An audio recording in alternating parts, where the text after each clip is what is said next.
বাক্য দেওয়া থাকে এবং বাক্য দেওয়ার পর বলা থাকে যে এটা কী ধরনের কাল, এটা সাধারণ অতীত না পুরাগঠিত অতীত নাকি বর্তমান অতীত নাকি ঘটমান অতীত নাকি ঘটমান বর্তমান নাকি বর্তমান অনুজ্ঞা নাকি বর্তমান ভবিষ্যৎ অনুজ্ঞা নাকি নিত্যবিত্ত অতীত।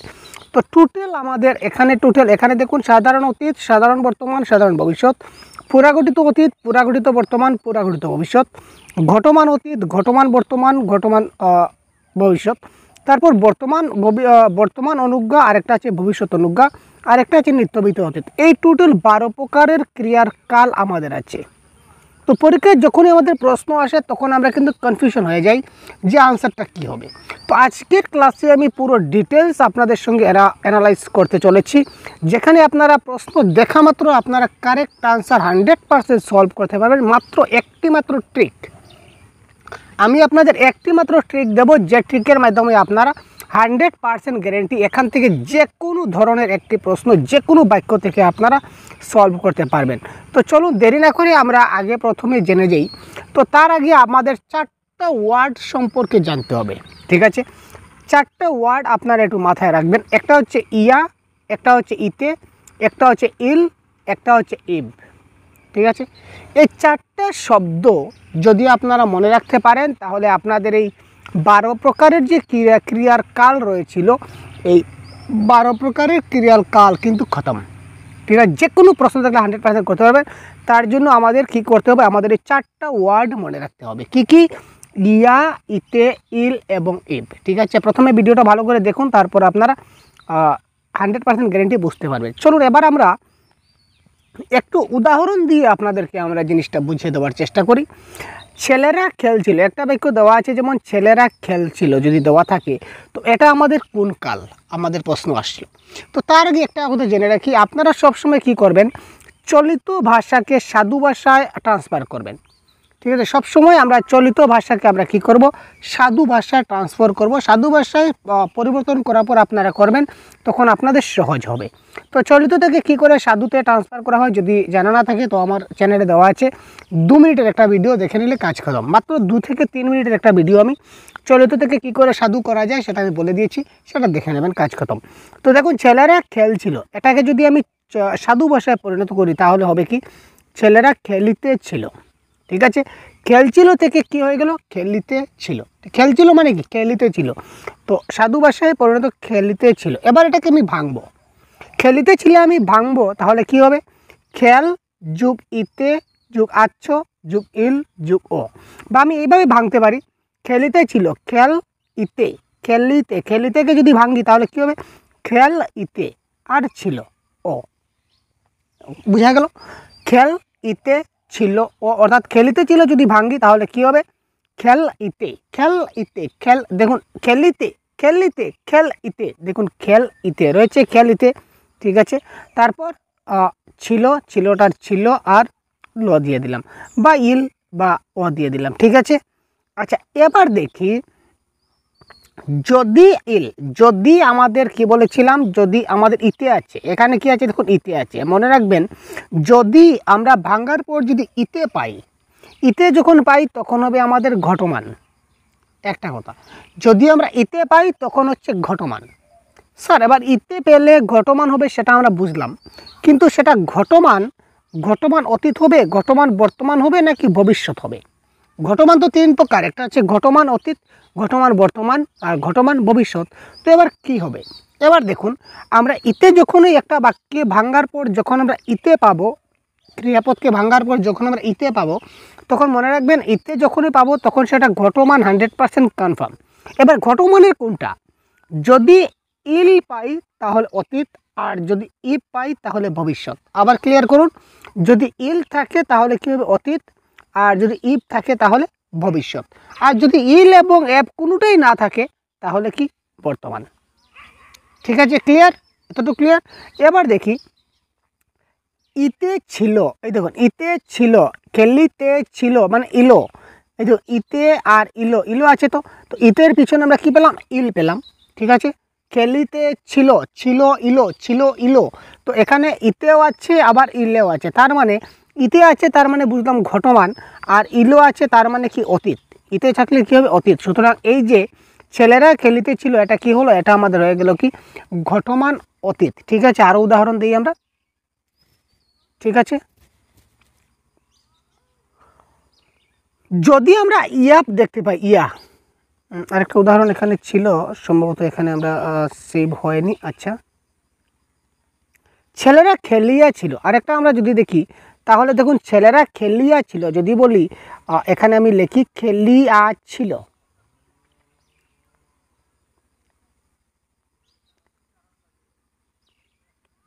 খেলিয়াছিল, তার মানে খেলিয়াছিলকে যদি আমরা ভাঙ্গি তাহলে কি হবে, খেল প্লাস খেলিয়া, তার মানে ইয়া, ইয়া, তারপরে কি থাকবে, ইল তো থাকবে, কারণ ছিল, ছিল মানে কি ইলো, তো খেলিয়া ছিল। যদি আমরা ইয়া দেখতে পাই, ভাঙ্গার পর যদি ইয়া পাই, তো ইয়া থাকলে কি হবে, পুরা গঠিত, ইতে থাকলে ঘটমান, আর ইয়া থাকলে পুরা গঠিত। তো খেলিয়েছিল যখন হবে তখন কি হবে, খেলিয়া মানে ইয়া, যখন ইয়া থাকবে তখন পুরা গঠিত, আর এখানে ইল আছে, তার মানে কি যখন ইল থাকবে তখন সেটা কি হবে আমাদের, ইল থাকলে সেটা হবে অতীত। তার মানে এই যে খেলিয়েছিল এটা হবে কি আমাদের ঘটমান পুরা গঠিত অতীত। ঠিক আছে, এটা কি হবে, পুরা গঠিত অতীত। ঠিক আছে, ক্লিয়ার। আবার ছেলেরা খেলিল, যদি আরেকটা বাক্য দেখি, ছেলেরা খেলিল, তার খেলিল মানে খেল, ইল ও, এখানে দেখুন এখানে ইতে কোনো কিছু নাই, ইতে কোনো কিছু নাই, তো ইতে কোনো কিছু নাই, তার মানে ঘটমানও নাই, পুরা গঠিত নাই। ইতে কোনো কিছু নাই, তাহলে সেটা ঘটমান হবে না, পুরা গঠিত হবে না। তো সেটা কি আছে, এখানে ইল এবং ইব আমরা দেখবো, এখানে খেলিল তার মানে সেটা ইল আছে, তো ইল আছে মানে কি হবে, এটা অতীতকাল হবে। সুতরাং এটা এই যে ছেলেরা খেলিল এটা হবে কি সাধারণ অতীত। ক্লিয়ার। আবার দেখুন একটা বারবার যখন যত দেখবেন তত ক্লিয়ার হবেন। ছেলেরা খেলিল, তো খেলিল, এখানে দেখুন এখানে খেল ইল ও, এখানে দেখুন ইতে নাই, তো যখন ইতে নাই তখন আমাদের পুরা গঠিত হচ্ছে না আর ঘটমান হচ্ছে না, এটা হবে আমাদের সাধারণ হবে। তো আরও রয়েছে, কিন্তু আমরা বলবো ভাই বর্তমান অনুজ্ঞা ভবিষ্যৎ অনুজ্ঞা সম্বন্ধে বলবো, জাস্ট একটু অপেক্ষা করুন। এখানে দেখুন ইল বা ইব যখনই থাকবে তখন ইল যদি থাকে তাহলে অতীতকাল, আর ইব যদি থাকে তাহলে কী হবে, ভবিষ্যৎকাল। ঠিক আছে, নেক্সট, এটা হচ্ছে সাধারণ অতীত আমরা বুঝলাম।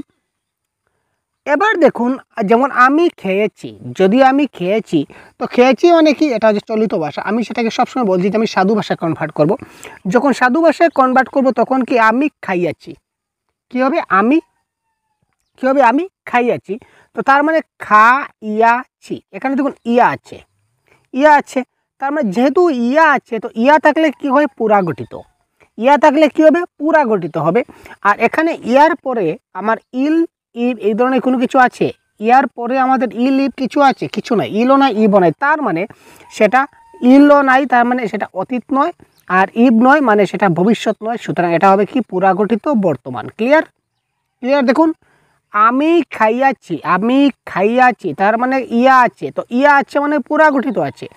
এখন তারপর আমাদের ইল নাই, ইব যদি থাকতো তাহলে অতীতকাল হতো, ইব নাই তার মানে ভবিষ্যৎকাল নাই। সুতরাং এটা হবে পুরা গঠিত বর্তমান।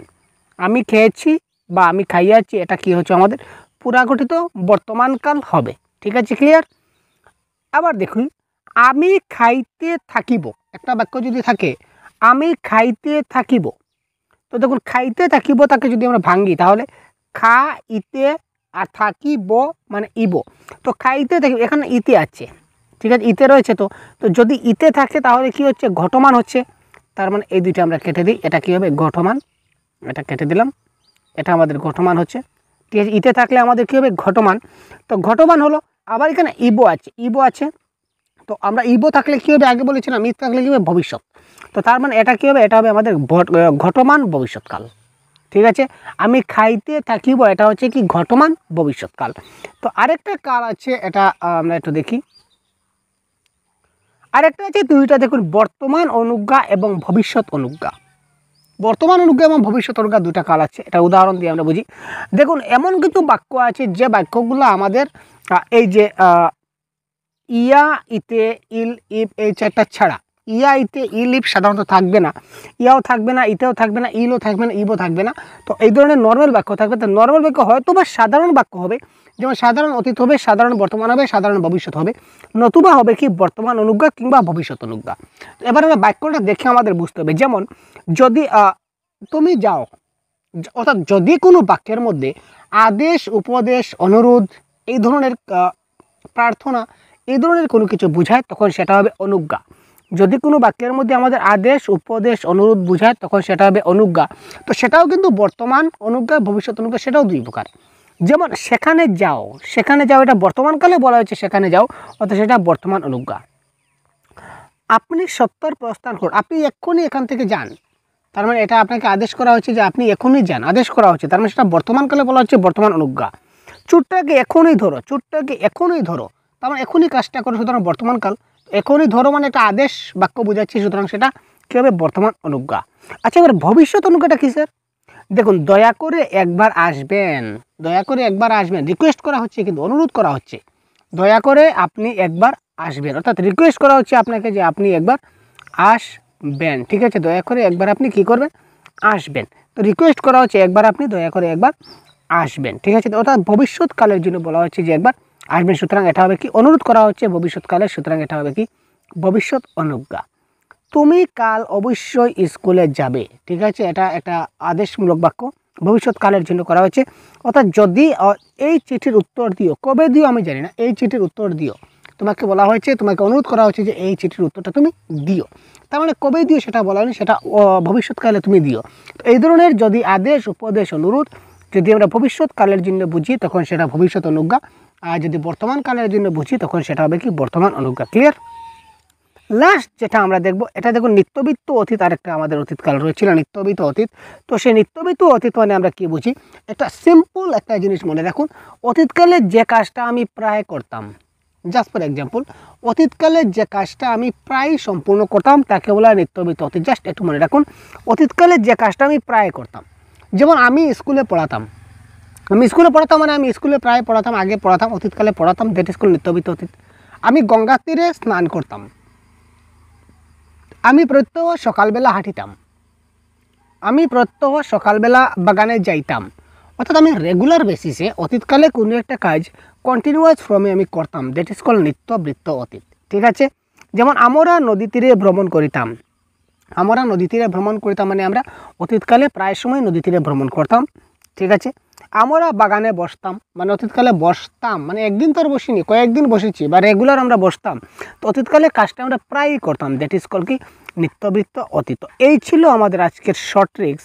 আশা করি আপনারা বুঝতে পারছেন এই সবগুলা আমাদের কাল কি করে আমরা বের করতে হয়। খুব সহজে আমরা জিনিসগুলোকে আপনাদের বুঝিয়ে দেওয়ার চেষ্টা করছি। এখানে দেখুন সবগুলা, এখানে যতগুলো কাল আছে সবগুলো আমি আপনাদের বুঝিয়ে দিয়েছি। তো যদি তারপরেও যদি কোনো একটা কনফিউশন আপনাদের থেকে থাকে তো অবশ্যই কমেন্ট বক্সে জানাবেন, আশা করি কোনো কনফিউশন থাকবে না। ঠিক আছে, কেমন? তো এই ক্লাসটা কেমন লাগলো অবশ্যই জানাতে ভুলবেন না, এবং পরবর্তীতে এই ধরনের ক্লাস পেতে আমাদের চ্যানেলকে এখনই সাবস্ক্রাইব করে সাথে থাকুন। ধন্যবাদ, ভালো থাকবেন, জয় হিন্দ। করব সর্বনাম পদ এবং তার প্রকারভেদ। ঠিক আছে, অব্যয় পদ আমাদের হয়ে গেছে, বিশেষ্য পদ হয়ে গেছে, ক্রিয়াপদ হয়ে গেছে। তো আজকে আমরা ডিসকাস করব সর্বনাম পদ এবং তার প্রকারভেদ। তো দেখুন, সর্বনাম পদ থেকে কিন্তু আমাদের পরীক্ষায় প্রশ্ন এসে থাকে। তো কী ধরনের প্রশ্ন আসে আমি ক্লাসের শেষে একটা বা দুটো প্রশ্ন আপনাদের দেখিয়ে দেবো। তো তার আগে আজকে বেসিক্যালি আমরা কনসেপ্টটা ক্লিয়ারের জন্য আজকে আমরা ক্লাসটা নিয়েছি, সুতরাং কনসেপ্টটা ভালো করে দেখতে থাকুন, যাতে করে আপনাদের সর্বনাম পদ থেকে যে কোনো ডাউট থাকলে ক্লিয়ার হয়ে যায়। ঠিক আছে, তো এবার দেখুন প্রথমে আমরা দেখে নিই হোয়াট ইজ সর্বনাম পদ। সর্বনাম পদ কাকে বলে? দেখুন, বিশেষ্য পদের পরিবর্তে যেসব শব্দ ব্যবহৃত হয় সেগুলিকে আমরা সর্বনাম পদ বলি। তার মানে বিশেষ্য পদ যেগুলো রয়েছে, বিশেষ্য পদের পরিবর্তে আমরা যে শব্দগুলো ব্যবহার করি এগুলিকে সর্বনাম পদ বলি। যেমন একটা উদাহরণ, আমি যদি বলি একটা ছেলের নাম হচ্ছে অমিত, আমি যদি বলি অমিত খুব ভালো ছেলে। ঠিক আছে, অমিত রোজ প্রতিদিন সময় মতো বিদ্যালয়ে যায়। ঠিক আছে, অমিত স্কুল থেকে আসার পর খেলাধুলা করে, অমিত রাত্রে ঘুমায়। এগুলো বারবার যখন অমিত অমিত অমিত অমিত বলছি, বাক্যটা তেমন সুন্দর বোঝাচ্ছে না, বা বাক্যের মধ্যে তোমার সুন্দরতাটা প্রকাশ পাচ্ছে না। এবার যদি আমি বলি অমিত খুব ভালো ছেলে, সে প্রতিদিন রোজ বিদ্যালয়ে যায়, সে স্কুল থেকে আসার পর খেলাধুলা করে, এই দেখুন অমিতের পরিবর্তে আমি এই সে শব্দটা ব্যবহার করেছি। ঠিক আছে, এই যে অমিতের পরিবর্তে আমি সে শব্দটা ব্যবহার করেছি, ওই যে অমিতের পরিবর্তে সে ব্যবহার করেছি, অর্থাৎ অমিত হচ্ছে বিশেষ্য, আর সেই বিশেষ্যের পরিবর্তে আমি সেই যে শব্দটা ব্যবহার করেছি এই শব্দটা হচ্ছে মূলত সর্বনাম। থাকবেন, যাবেন না, ক্লাস ছেড়ে যাবেন না, কারণ এইটুকু বুঝলে হবে না, কারণ বিশেষ্যের আরও অনেক সর্বনামের আরও অনেক প্রকার আছে, সবগুলো প্রকার আমাকে জানতে হবে, কারণ পরীক্ষায় কিন্তু আমাকে কোনটা সর্বনাম পদ বলবে না, কোনটা ব্যক্তিবাচক সর্বনাম, কোনটা সাপেক্ষ সর্বনাম, এই ধরনের প্রশ্ন আসবে। তো এই আজকের ক্লাসে আমরা পুরো ডিটেলসে দেখব, সাথে থাকুন। যেমন সর্বনাম পদের কয়েকটি উদাহরণ, যেমন আমি, তুমি, সে, তিনি, এটা, ওটা, উনি, কে, কারা ইত্যাদি। এই সবগুলো হচ্ছে এক একটা সর্বনাম পদ। এবার হচ্ছে কোনটা কোন প্রকারের সর্বনাম, এটা আমাদের মেইন জানার বিষয়। ঠিক আছে, তো প্রথম যেটা সর্বনাম এটা হচ্ছে ব্যক্তিবাচক সর্বনাম। প্রথম যে সর্বনাম পদটা রয়েছে এই সর্বনাম পদটাকে আমরা বলবো কি, প্রথম সর্বনাম পদের যে ভাগ এই ভাগটাকে আমরা বলতে পারি ব্যক্তিবাচক সর্বনাম। Concept clear? ব্যক্তিবাচক। ব্যক্তিবাচক সর্বনামটা কাকে বলে আমরা একটু দেখি। যে সর্বনামের দ্বারা কোনো ব্যক্তিকে বোঝানো হয়ে থাকে তাকে ব্যক্তিবাচক সর্বনাম বলে। ঠিক আছে, যে সর্বনামের দ্বারা কোনো ব্যক্তিকে বোঝানো হয়ে থাকে তাকে ব্যক্তিবাচক বলি, মানে ব্যক্তি বোঝাই। ঠিক আছে, যেমন আগে বললাম না অমিত ভালো ছেলে, সে রোজ স্কুলে, অমিতের পরিবর্তে সে বুঝালাম, কিন্তু সে যে শব্দ এই শব্দ দিয়ে আমরা অমিত অর্থাৎ একজন ব্যক্তিকে বোঝাই। ঠিক আছে, তো যে শব্দ দ্বারা কোনো ব্যক্তিকে বোঝানো হয় তাকে আমরা ব্যক্তিবাচক সর্বনাম বলি। ক্লিয়ার? যেমন আমি, আমরা, আমাকে, আমাদের, আমরা ইত্যাদি। ঠিক আছে, আর অনেকগুলো আছে, যেমন তুই, তুমি, তোরা, তোমার, তোকে, তোদের, তোমাদের, আপনি, আপনারা, আপনাকে, আপনাদের, সে, তার, তাহার, তাকে, তিনি, তারা, তাহার, তাদের ইত্যাদি।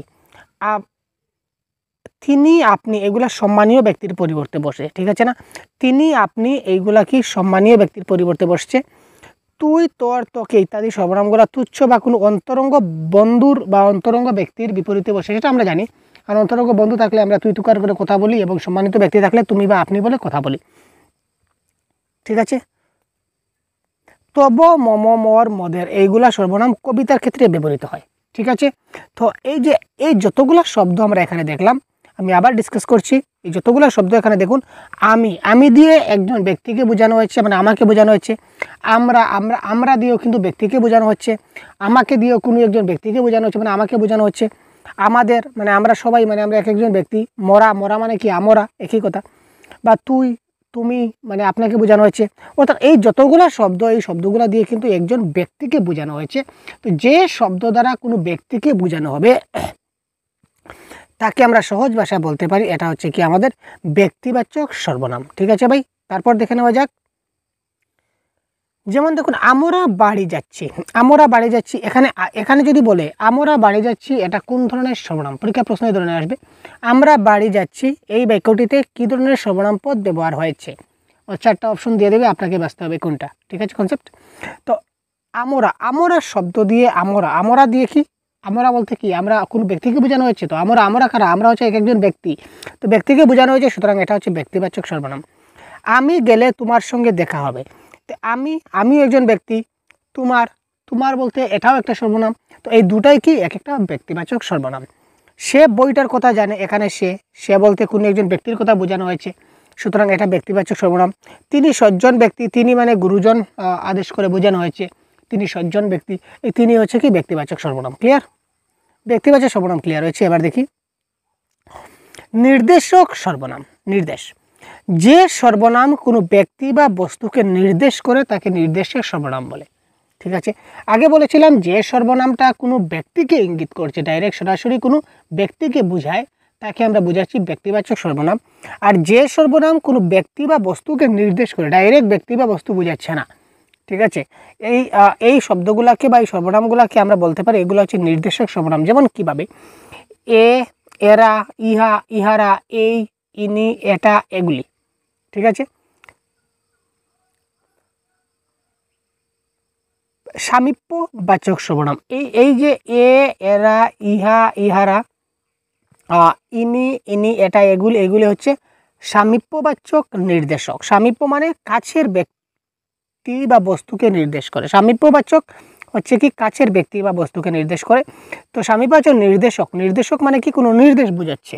ঠিক আছে, ধরে নিন আমরা যখন উদাহরণ দেখব তখন দেখব ও, ওরা, উহা, উহার, ওই, উনি, উহারা, ওকে, এটা, ওগুলি, এগুলো দূরত্ব বোঝাচ্ছে। যেমন এই কলমটি আনো, এই মানে কাছের। ঠিক আছে, আমি তার নির্দেশ দিচ্ছি যে এই কলমটি আনো। ঠিক আছে, এই যে শব্দটা, এই শব্দটা কি বাচক সর্বনাম? এটা হচ্ছে আমাদের নির্দেশক সর্বনাম। কারণ এই শব্দ দিয়ে আমি এই কলম যে বস্তু রয়েছে এই কলম বস্তুটাকে ইঙ্গিত করছি যে তুমি ওই কলমটা আনো। ঠিক আছে, এটা হচ্ছে সামীপ্যবাচক নির্দেশক। আর যদি বলি ওই কলমটা আনো। ওই ওই বলতে দূরের জিনিসকে বোঝায়, ওই কলমটা নিয়ে আসো। তো ওই বলতে আমরা দূরের জিনিসটাকে বোঝাই। তো দূরের জিনিসটাকে বোঝালে নির্দেশক হবে, কিন্তু নির্দেশকের দুইটা ভাগ। একটা হচ্ছে এটা দূরত্ববাচক নির্দেশক বোঝাবে, আর এটা হচ্ছে কাছের বাচক অর্থাৎ কি সামীপ্যবাচক। ঠিক আছে ভাই?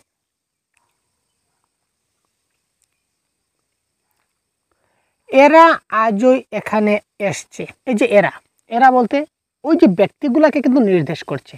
এরা মানে ওই ব্যক্তিগুলাকে নির্দেশ করে, পার্টিকুলার ব্যক্তিকে নির্দেশ করেনি, ওই ব্যক্তিগুলাকে নির্দেশ করছে যে এরা, এরা মানে ব্যক্তিকে নির্দেশ করছে। তো এরা হবে এখানে নির্দেশক সর্বনাম। এটা আমার কলম, এটা আমার কলম, মানে এই কলমটা আমার, এই কথা বলতে চাইছি, কিন্তু এটা যে শব্দটা ইউজ করছি অর্থাৎ এই কলমটা আমার, এইভাবে বলতে পারি। তো এই বা এটা এগুলো হচ্ছে কি আমাদের নির্দেশক সর্বনাম। উনি আগামীকাল চলে যাবেন। ঠিক আছে, উনি আগামীকাল চলে যাবেন। এখানে উনিটা হচ্ছে আমাদের নির্দেশক সর্বনাম। এই দেখুন, এটা হচ্ছে কি আমাদের সামীপ্যবাচক সর্বনাম। এই দেখুন, দূরত্ববাচক, উনি মানে দূরের একজনকে নির্দেশ করছে। ঠিক আছে, ওটা ওটা এখানে নিয়ে আস। ওটা মানে অনেক দূরের বস্তুটা, অর্থাৎ দূরত্ববাচক নির্দেশক যেটাকে বলা হয়, এটা হবে এই ক্ষেত্রে কারেক্ট আনসার। তো এই ছিল নির্দেশকবাচক। এবার হচ্ছে অনির্দেশক। নির্দেশক দেখলাম, এবার আমরা দেখে নিই অনির্দেশক সর্বনাম জিনিসটা আসলে কি। যে সর্বনাম কোনো অনির্দিষ্ট ব্যক্তি, বস্তু বা ভাবের পরিবর্তে বসে তাকে অনির্দেশক সর্বনাম বলে থাকি। যে সর্বনামটা কোনো একটা অনির্দিষ্ট ব্যক্তিতে, নির্দিষ্ট ব্যক্তিকে বোঝাচ্ছে না। আগে কিন্তু নির্দিষ্ট ব্যক্তি বা বস্তুকে বোঝাচ্ছিল, যেমন কিভাবে, ওই কলমটা আনো, যেমন কলমটা নির্দিষ্ট ছিল, ডেফিনিট কলম ছিল। উনি আগামীকাল আসবেন, উনি হচ্ছে ডেফিনিট পারসন, উনি হচ্ছে ডেফিনিট পারসন, নির্দিষ্ট ওই ব্যক্তিটাই আসবে। বা ওই আমার কলম, অর্থাৎ এই কলমটা আমার, একটা নির্দিষ্ট কলম আমার রয়েছে, দ্যাট ইজ কল্ড নির্দেশক। আর অনির্দিষ্ট মানে কি ইনডিফিনিট। যেমন কীভাবে, কেহ হয়তো বা আসবে, কেহ হয়তো বা আসবে, কে আসবে আমি জানি কি কে আসবে, কিন্তু আমি জানি না, কিন্তু বললাম কেহ হয়তো বা আসবে। ঠিক আছে, কেহ হয়তো বা আসবে।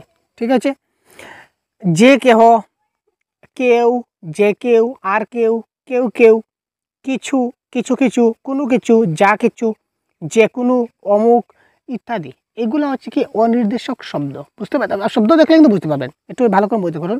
আপনারা যদি বলি, আপনারা যদি বলুন, আপনি যদি আমাকে বলুন, স্যার আমার ঘরে আজ আত্মীয় আসবে মনে হয়, আমি যদি বলি কে আসবে, আপনি যদি জানেন তাহলে আপনি বলবেন আমার ঘরে আজ আমার মামা আসবেন, মাসি আসবেন। মানে আপনি ডেফিনিট বলে দিচ্ছেন যে আমার মামা কিংবা মাসি আসছেন, ওই মামাটা আসবে, ওই মাসিটা আসবে, এই মামাটা আসবে, এই মাসিটা আমার ঘরে আজকে আসবে। এই যে আমি বললাম, এটা নির্দিষ্ট মামা বা মাসিকে উদ্দেশ্য করলাম, এটা হচ্ছে নির্দেশক। আর যদি আপনি যদি নাই বা জানেন, কিন্তু আপনার মনে হচ্ছে যে আপনার ঘরে আজকে কেউ আসবে, আপনি যদি বলুন স্যার কেউ না কেউ তো নিশ্চয়ই আজ আমার ঘরে আসবে, মনে হয় কেউ না কেউ হয়তো আসবে। তো কেউ না কেউ আসবে, ওই যে কেউ যেটা শব্দ আপনি কিন্তু জানেন না, কিন্তু আপনার মনে হচ্ছে যে কেউ একজন আসবে। ঠিক আছে, হয়তো কোথাও চুরি হয়ে গেল, অ্যাজ ফর এক্সাম্পল কোথাও চুরি হয়ে গেল, একটা জিনিস বুঝবেন, হয়তো কোথাও চুরি হয়ে গেল। ঠিক আছে, চুরি হয়ে গেল, চুরি হওয়ার পর যদি চোরটা পাকড়ানো হয়ে যায়, অর্থাৎ চোর যদি ধরা পড়ে, তাহলে আমরা বলতে পারবো যে ওই ব্যক্তিটা চুরি করেছে। এটা হচ্ছে কি তার নির্দেশক সর্বনাম ওইটা। আর যদি চোরটা ধরা পড়ে না, তার মানে কি চুরি তো হয়েছে, তার মানে কি, তার মানে কেউ না কেউ চুরি করেছে, কিছু না কিছু চুরি করে নিয়ে গেছে। যদি কিছু চুরি হয়ে থাকে তাহলে কিছু না কিছু চুরি করে নিয়ে গেছে, বা কেউ না কেউ চুরি করেছে, কিন্তু নির্দিষ্টভাবে আমরা জানি না যে কে করেছে কাজটা। এটা হচ্ছে কি অনির্দেশক সর্বনাম। এই সকল শব্দগুলো আমাদের অনির্দেশক সর্বনামে পড়ছে। ক্লিয়ার ভাই? এবার দেখি বাক্য প্রয়োগ। কেউ উত্তর দিল না। এই যে দেখুন, প্রশ্ন করলাম কিন্তু কেউ উত্তর দিল না। এই যে কেউ, কোনো নির্দিষ্ট ব্যক্তিকে তো আমি কেউ কোনো কিছু বললাম না। আমি যদি বলতাম যে আপনি উত্তর দিলেন না কেন, আপনি হচ্ছেন কি ডেফিনিট, এখানে ইনডিফিনিট আমি বললাম, কেউ উত্তর দিল না মানে আমি সার্বজনীনভাবে ছেড়ে দিলাম। কিছু কথা তোকে বলেছিলাম, কিছু কথা, কি কথা আমার মনে নেই, পার্টিকুলার কিছু কথা বলেছিলাম, কিছু কিছু, কিছু, কোনো কিছু, এই ধরনের কোনো কিছু। এই দেখুন, কোনো কিছু পাওয়ার জন্য পরিশ্রম এবং একাগ্রতার প্রয়োজন। কোনো কিছু মানে কি, কি পেতে গেলে, পার্টিকুলার কোনো কিছু নাই, কিন্তু কোনো কিছু পেতে গেলে বলেছে, মানে পার্টিকুলার কোনো নির্দিষ্ট কোনো কিছু বলা নাই যে ওই জিনিসটা পেতে গেলে ওই জিনিসটা করতে হবে, এই ধরনের কোনো কিছু দেওয়া নাই, ডাইরেক্ট দেওয়া আছে কোনো কিছু পেতে গেলে। এবার দেখুন, যে কেউ বলবে যে আমার এটা ভুল, যে কেউ বলতে পারে। এই যে আগে বলেছিলাম, আবার দেখি আমরা, কেহ বলুন, যে কেহ বলুন, কেউ বলুন, যে কেউ, আর কেউ, কেউ কেউ, কিছু, কিছু কিছু, কোনো কিছু, যা কিছু, যে কোনো, অমুক, এই শব্দগুলো হচ্ছে কি আমাদের অনির্দেশক সর্বনাম পদ। এখান থেকে কিন্তু প্রশ্ন আসবে, ভালো করে লক্ষ্য রাখুন। তারপর দেখি প্রশ্নবাচক সর্বনাম। প্রশ্নবাচক সর্বনাম মানে ভেরি ইজি, আপনারা নিজে বুঝতে পারছেন কেন, কারণ যে শব্দ দ্বারা কোনো কিছু প্রশ্ন করা বোঝায় তাকে প্রশ্নবাচক সর্বনাম বলে। Very simple. যেমন কে, যদি বলি কে, যেমন কে দিয়ে আমরা প্রশ্ন বোঝাই, কে, কি, কারা, কাহাকে, কোনটি, কিসের, কে কে, কি কি, কোনগুলি ইত্যাদি, এই শব্দগুলো দিয়ে আমরা প্রশ্ন করা বোঝাই। সুতরাং এগুলি হচ্ছে কি আমাদের প্রশ্নবাচক সর্বনাম। ঠিক আছে, এগুলি ভেরি ইজি, আপনারা দেখলে বুঝতে পারবেন। যেমন আমরা বাক্য প্রয়োগ দেখে নেই, কে এ কাজ করেছে, মানে কাজটা কে করেছে, এখানে কে, এটা হচ্ছে প্রশ্নবাচক সর্বনাম। আপনারা কি খেলেন, এই কি শব্দ দিয়ে প্রশ্ন করা বোঝাচ্ছে, সুতরাং কি হচ্ছে প্রশ্নবাচক সর্বনাম। আপনার কি শরীর ভালো নেই, এখানে কি দিয়ে আমাদের প্রশ্নবাচক বোঝাচ্ছে, সুতরাং দ্যাট ইজ কল্ড প্রশ্নবাচক সর্বনাম। কাকে খুঁজছিস, এখানে কাকে শব্দটা প্রশ্ন বোঝাচ্ছে, কাকে শব্দের দ্বারা প্রশ্ন বোঝাচ্ছে, সুতরাং কাকেটা হচ্ছে প্রশ্নবাচক সর্বনাম। ঠিক আছে ভাই, ভেরি ইজি।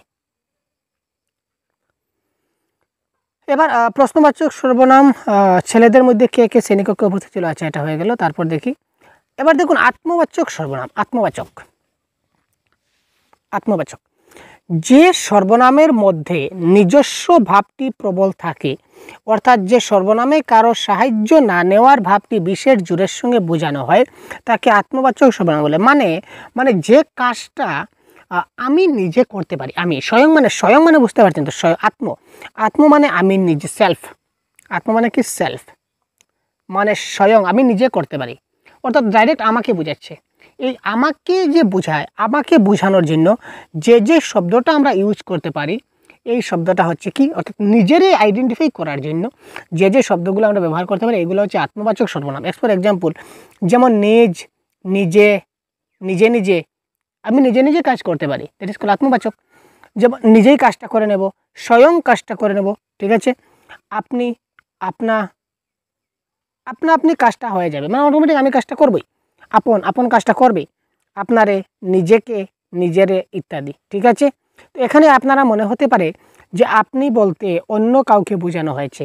ঠিক আছে, এখানে কিন্তু অন্য কাউকে বোঝানো হয়েছে। এখানে প্রশ্ন বারামতে দেখুন, যে সর্বনামের মধ্যে নিজস্ব ভাবটির প্রবল থাকে, মানে আমার নিজের যেটা ভাব সেটা একদম সাংঘাতিক থাকবে, আমি নিজে সবগুলা করতে পারি, এই ধরনের ক্ষমতা আমার যখন থাকবে তখন সেটা হবে আমাদের আত্মবাচক সর্বনাম।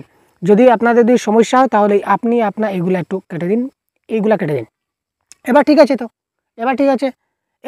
এবার দেখুন এগুলো আত্মবাচক সর্বনাম। ক্লিয়ার? এখান থেকে কিন্তু প্রশ্ন আসবে। ক্লিয়ার?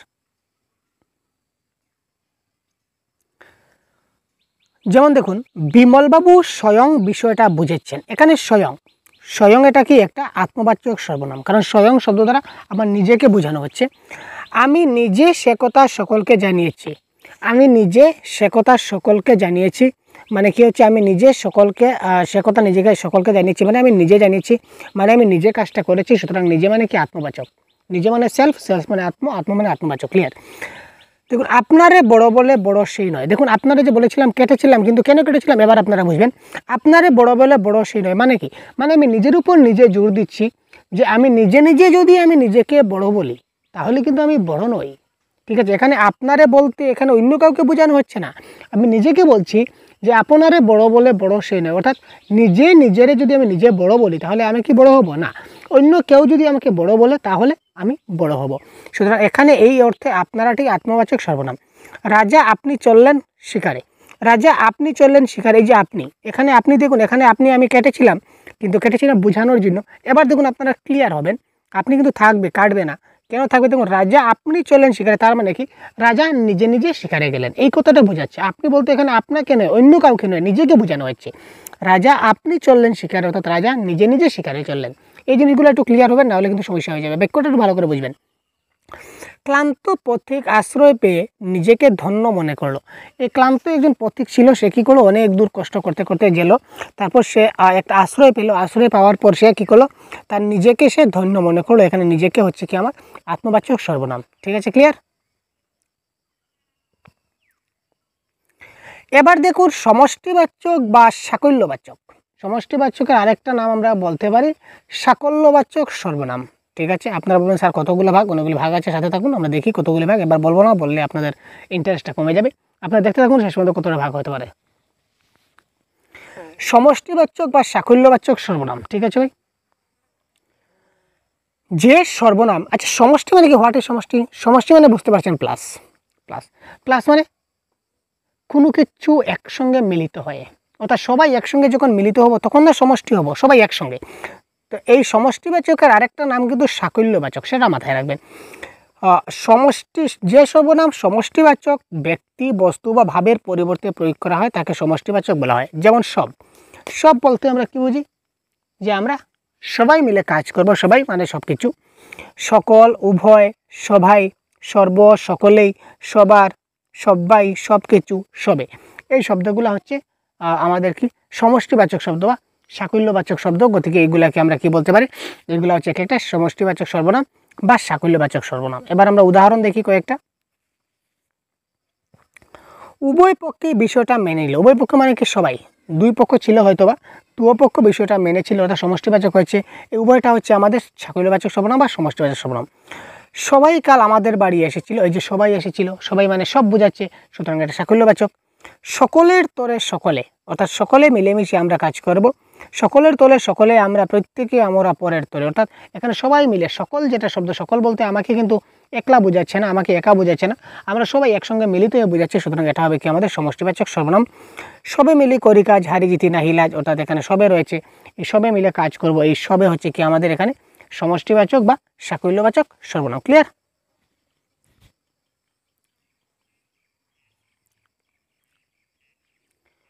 এবার দেখুন সংযোগবাচক বা সম্বন্ধবাচক।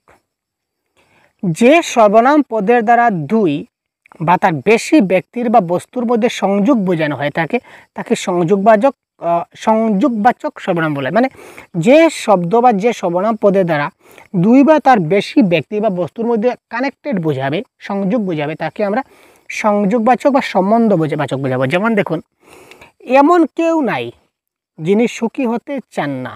এখানে বাক্যগুলো দেখুন, এমন কেউ নাই একটা বাক্য, সুখী হতে চান না আরেকটা বাক্য। এখানে যিনি শব্দটা দিয়ে কি করেছে, এই দুটা বাক্যকে কানেক্ট করেছে।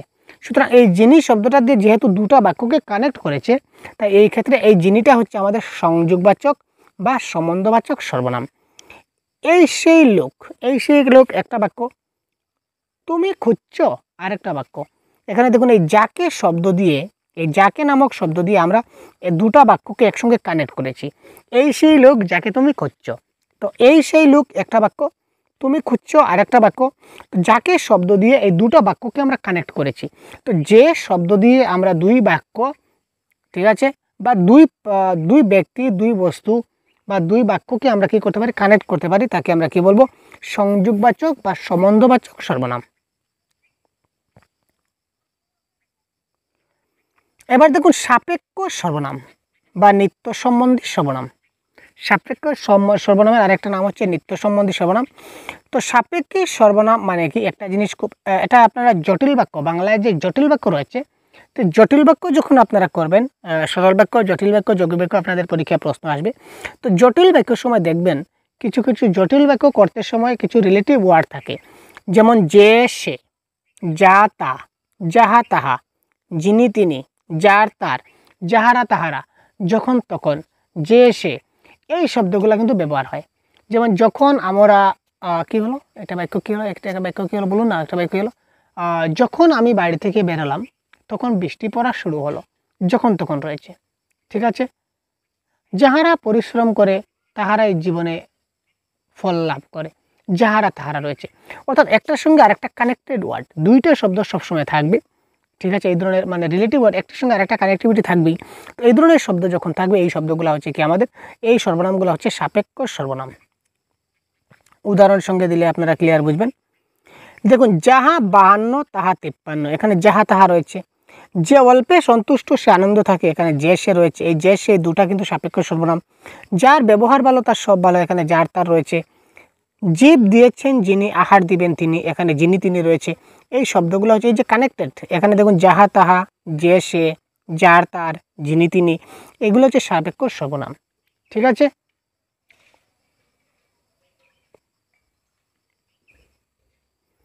এবার অনাদিবাচক সর্বনাম, যেটা পরীক্ষায় আজকে পর্যন্ত আমি দেখিনি যে পরীক্ষায় এসেছে, সিটেট পরীক্ষায়, তবুও আচ্ছা একবার আপনারা একটু দেখে নিন।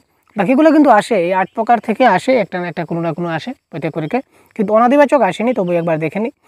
অন্য, অপর, অমুক প্রভৃতি কয়েকটি অনাদিবাচক সর্বনাম বলে। যেমন অন্য একজনকে বোঝাতে, ঠিক আছে। অন্য, অপর বা অমুক এই তিনটা শব্দ একটু মাথায় রাখুন। অন্য, অপর বা অমুক এই কয়েকটা শব্দ যদি থাকে তাহলে সেটা আপনারা অনাদিবাচক সর্বনাম হিসাবে ধরে নেবেন। কাজটির ব্যাপারে অন্য কাউকে বলে দেখাতে পারবেন, এখানে অন্য রয়েছে। তিনি ছাড়া অপর কোনো ব্যক্তি আসেননি, এখানে অপর রয়েছে। ঠিক আছে। অমুক কাজটি করে দেবে ভেবে বসলে চলবে না, এখানে অমুক শব্দটা হচ্ছে অনাদিবাচক সর্বনাম। ঠিক আছে। আপনার পরীক্ষায় এভাবে হাইলাইট করে দেওয়া থাকবে, আপনারা ভাববেন না যে স্যার এখানে তো তিনি আছে এবং অপর আছে, যদি এই বেকও দেওয়া থাকে তাকে আমরা কি করব। তো আপনার আন্ডারলাইন করা দেওয়া থাকবে, হয়তো তিনির নিচে আন্ডারলাইন থাকবে নতুবা অপরের নিচে আন্ডারলাইন থাকবে। তো যে কোনো একটা আমাদেরকে আন্ডারলাইন থাকবে। যদি তিনি থাকে তাহলে তিনি বলতে ব্যক্তি বোঝাচ্ছে, মানে ব্যক্তিবাচক সর্বনাম। আর অপর বোঝালে সেটা কি হবে, অনাদিবাচক সর্বনাম। পারস্পরিক সর্বনাম বা ব্যতিহারিক সর্বনাম। অন্যের সাহায্য ছাড়া স্বেচ্ছায় বা পারস্পরিক সম্বন্ধ বোঝাতে যে সর্বনাম পদ ব্যবহৃত হয় তাকে ব্যতিহারিক বা পারস্পরিক সর্বনাম বলে। ঠিক আছে। অন্যের সাহায্য ছাড়া স্বেচ্ছায় আমি কাজ যখন করব তখন সেটা ব্যতিহারিক বা পারস্পরিক সর্বনাম পদ বলে। এটা এমন ইম্পর্টেন্ট তেমন নয়, সেটা জানতে হবে না, সেটা লাগবে না আপনাদের। যৌগিক সর্বনামও তেমন আছে, একবার দেখে নিই একবার জাস্ট। যেমন যে কেউ, যে কেনু, সব কিছু, এগুলা কিন্তু এক একটা সর্বনাম পদ। যে সর্বনাম পদ একাধিক সর্বনাম পদ দিয়ে গঠিত। যেমন যে কেউ একসঙ্গে গঠিত, যে কেউ কাজটা করতে পারে, একাধিক। যৌগিক মানে দুটা মিলে কিন্তু একটা হয়েছে, যে কোনো দুটা মিলে একটা হয়েছে, সব কিছু দুটা মিলে একটা হয়েছে, এগুলো হচ্ছে যৌগিক সর্বনাম।